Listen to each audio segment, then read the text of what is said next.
Kaya te pantas. This is Questions with Seumas. I have a great question that came in recently that I would like to read out and then talk about. So let me read it in full and hear what this person has to say. They say, "Hi Seumas, I don't know if I've accurately understood the research on comprehensible input, but it seems like the research is saying that a person can eventually end up producing in the language just by getting tons of comprehensible input. At times, it seems that some researchers even discourage trying to compel students to produce in the language. Would the best way for me to learn how to speak ancient Greek just be to read a ton of texts then? Or do you think that it is necessary for me to attempt to produce when I am not yet proficient in the language? Thanks for your work." Thanks for saying thanks.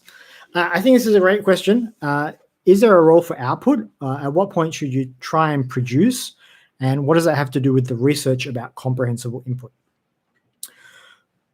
If you do some reading in comprehensible input, and if you read some of the classic works, if you read some of Stephen Krashen's work, if you listen or read someone like Bill Van Patten on it, particularly Bill Van Patten, if you observe closely, the way he talks about what comprehensible input does is very specific.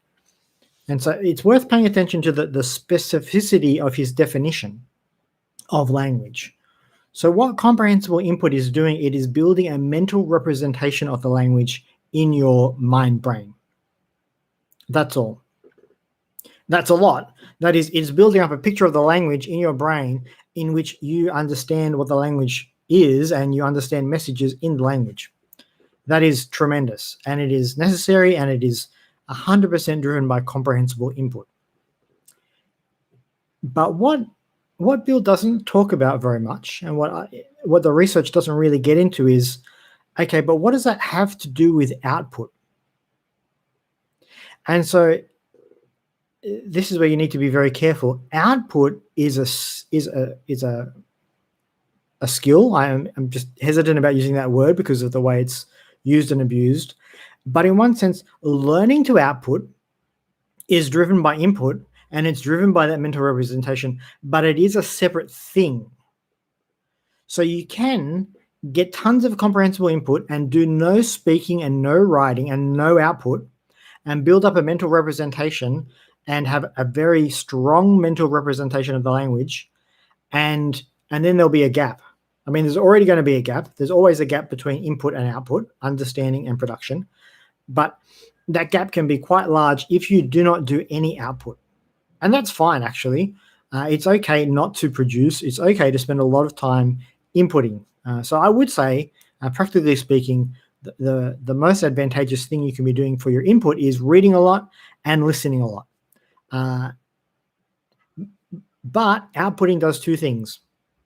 One, it's a practice that helps you output more effectively and more efficiently, and put into practice the things that you have already picked up in your input. So output doesn't create input in the sense that output doesn't put new things into your brain. But if you want to, for example, if you might have had this experience with a different language where you can understand a lot and in your head you know what you want to say, but when it comes to the moment of trying to articulate it, you're not as fluent as you would like. This happens to me regularly. There are things that I think I know how to say. There are things that I knew how to say in my head 5 minutes ago, and just in the very moment of speaking, I feel like I'm tripping over my tongue. The words aren't quite coming. All those kinds of things. Why? Because output is a separate thing that needs to be practiced. And the more you do practice it, the better you'll get at output. Not at language in general, at output. So the more output you do, the better you'll get at output. But the thing that's driving your language overall is the input. And you can't really output things that you haven't inputted. That is, you can't express things you don't have the language for, and the only way you get that language is through the input.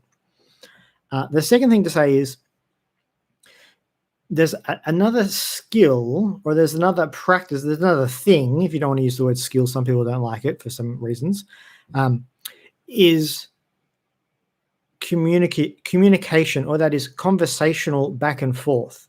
So it's one thing to listen, and if you listen to some of the audio, some of the podcasts, it's one thing to listen, particularly where you have a chance to rewind, and that's great. It's another thing to be in that live moment where you're conversing with another human being and taking turns and trying to understand what they are saying and formulating what you're going to say, that's another thing that's building both upon the input and the skill of listening in real time and the skill of output, and it's putting those all together for a back and forth. That's a demanding communicative activity, which again is driven by the input. That is, you can't do that without having the input, and it's not itself driving the input, though if you're talking with someone you can generate input from them, but it's still a separate thing that is only developed by doing it. So that's why, yeah, I do think production is necessary. I don't think you need to push it. That is, it's okay to have a lag between production and input. And I really try and encourage in my teaching that students don't need to produce anything in particular. So I do a lot of question and answer in my classes because I'm trying to give people the scope for output, and I'm trying to get them into the habit of asking and answering questions themselves. But also, there's no limit on what they can produce. If they just want to say "nai, uhi," that's fine. Yes, no. If they want to give a full sentence, that's great. If they want to get carried away and have a few sentences, that's fine.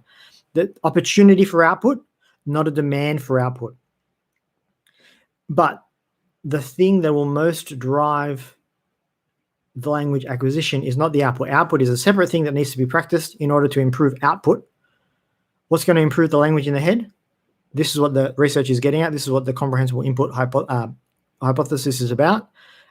It's language input. And so always the best thing and the main thing I think people should be doing is reading a lot of understandable material and listening to a lot of comprehensible material. Same thing, comprehensible, understandable, you get it.